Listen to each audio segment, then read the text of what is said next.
Baklava me 2 shtresa ara.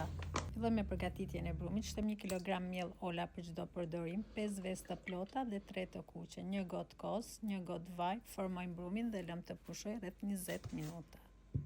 Brumin e kemi gati, e ndajmë në kuleç dhe i hapim të gjithë në masë të barabartë.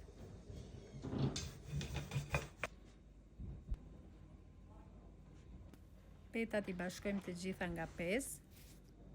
Në tepsi vendosim shtresën e parë me peta dhe hedhim arrat.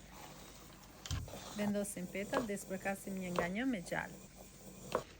I hedhim dhe shtresën e dytë me arra.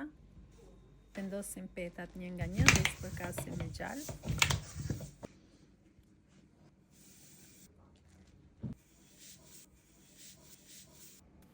Në fund baklavas i hedhim gjalpin e mbetur dhe e pjekim në furrë.